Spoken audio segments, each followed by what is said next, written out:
All right, well, let's get some Cavs into bowl system because the NBA season tips off tonight. And NBA and NFL fans can start the season with a big return on FanDuel, America's #1 sportsbook. When you get in a hunch in the middle of the game, you can check out all the latest stats, view live play-by-play, and so much more on the same page where you place your bets. You'll get started with $200 in bonus bets guaranteed when you place your first $5 bet. That's at FanDuel.com/UCSS.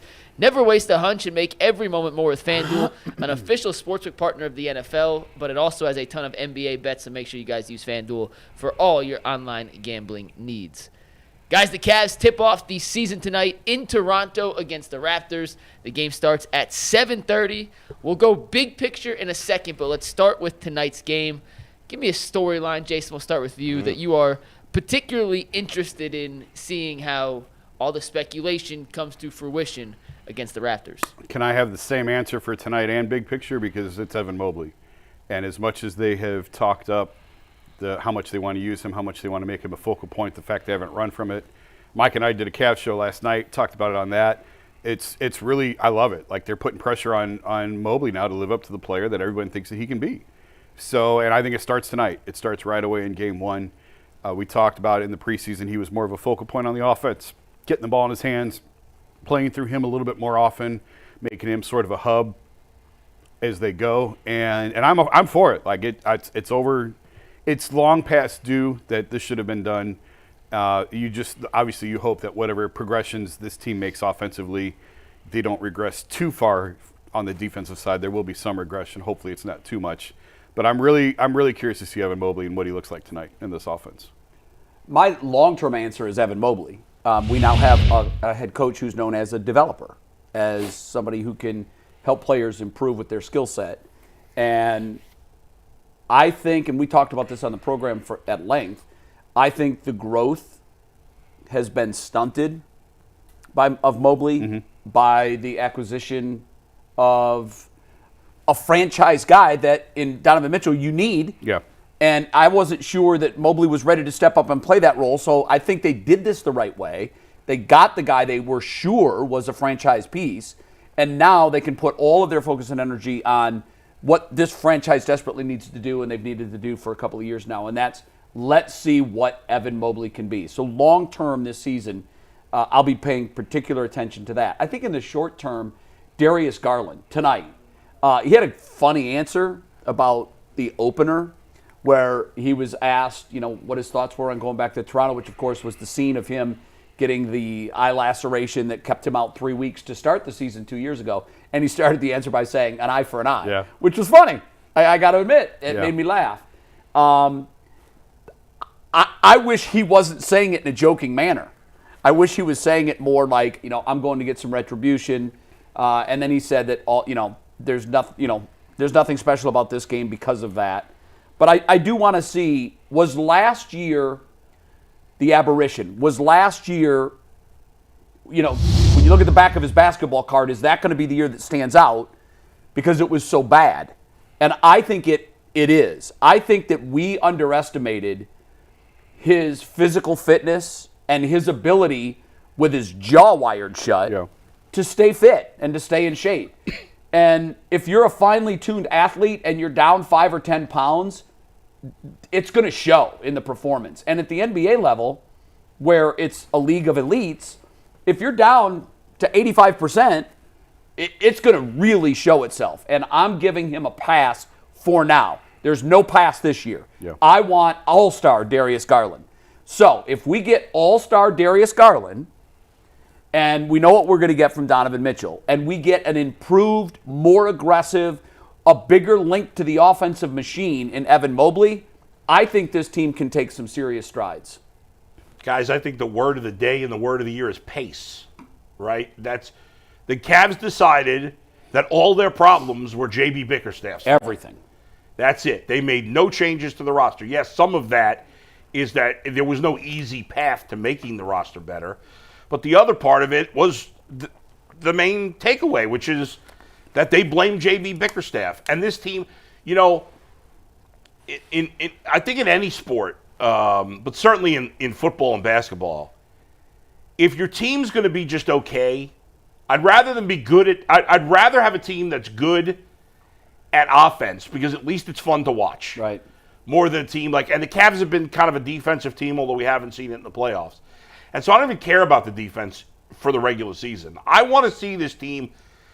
Mike talked about this a couple of weeks ago, that they're going to play a faster pace. You mentioned, what's his name? Mike D'Antoni. Yeah. Is it D'Antoni or D'Antonio? Mike D'Antoni. D'Antonio's the coach of the old Michigan State. Right. Okay. So if they play that style, I don't know if you can win that way, but that's fun to watch. And then a bunch of guys are going to score, and it's exciting. I don't know. I want to see the team that is exactly the same players look different.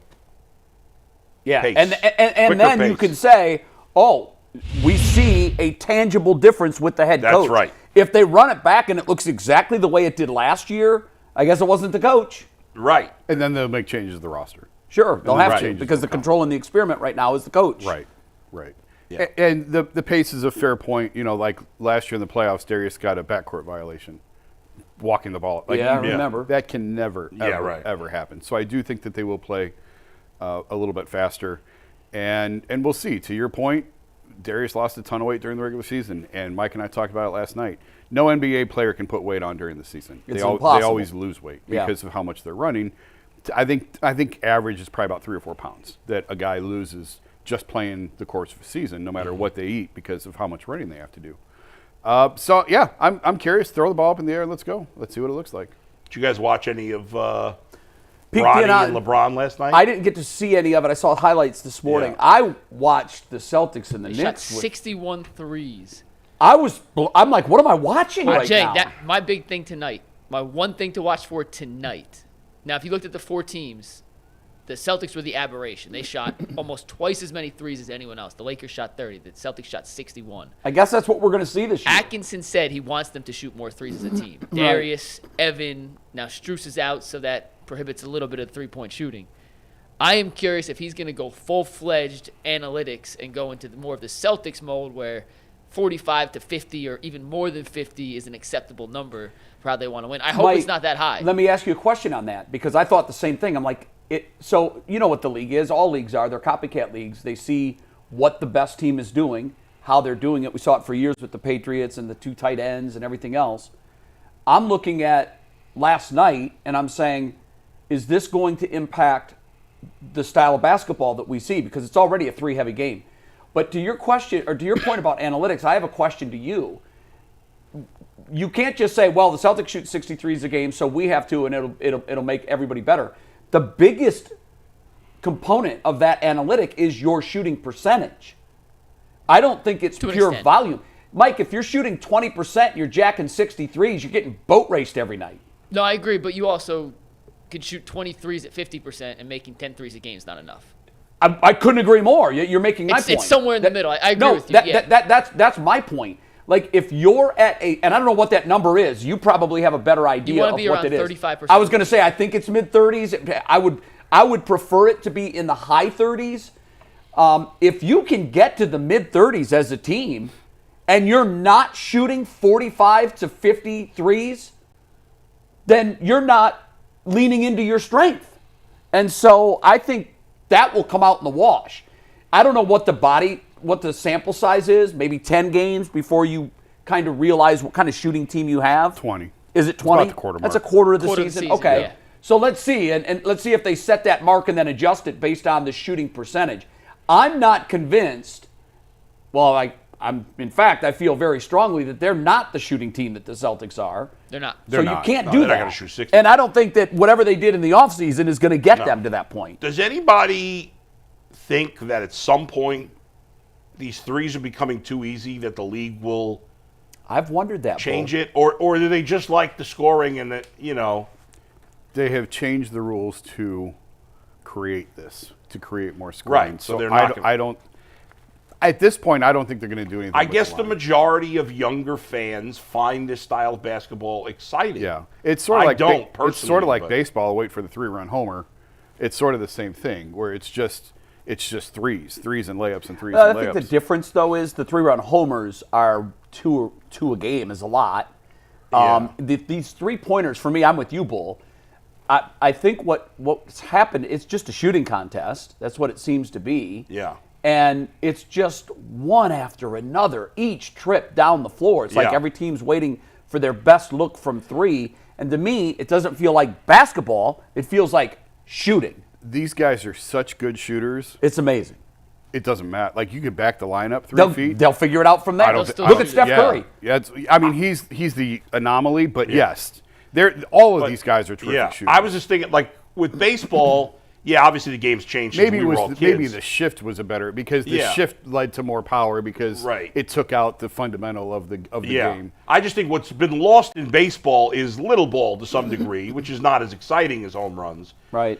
Whereas I personally find, the action I loved, and I guess I'm in the minority, and what's the point of continuing to talk about it? So, but I like action in the paint and physical play. Centers with their back to the basket. Of the Yeah, eight, and How I would this miss change that. the game? That'll How would never this come change back. the game? I don't think. If for half of each quarter, there's no three-point shot. Chaos. I love it.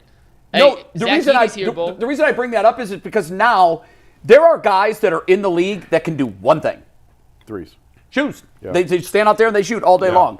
If for 6 minutes of every quarter, and I don't know where that is, the first 6 minutes probably would make the most sense. Right. There is no three-point shot. Yeah. Suddenly, there's going to be an emphasis on fundamentals, ball movement, and penetration, and that Right. kind of thing. It'd be interesting to watch. But you and and see I how- are in the minority. I there. think we are. We're Not in the enough vast people minority. want And it. I know, I feel like the old man get off my lawn because Yeah, yeah, I know yeah. the kids, They the like younger it. generation, Yeah. can just sit there and watch all day. Yeah. People shoot three-pointers. To me, it gets boring. 20 years ago, 25 years ago, after some of those gruesome Nets Sixers type finals when the score was 93-89, Right. David Stern and Jerry Colangelo got the league together and said, we're going to change the rules, and the league voted no, and they said, get back in there and do it again. We're changing the rules. I'm serious. Like, That's How hilarious. do the ratings compare now to then? I don't know if that's. Oh, but they've grown exponentially. Yeah. yeah. Especially internationally. The international interest has grown the game. But is it grown Domestically, because I don't know. Because people like the sport more, or just because it's more accessible? More people like the sport. Yeah. I don't know that they like the sport more. I mean, think right. it's more people like the sport. I think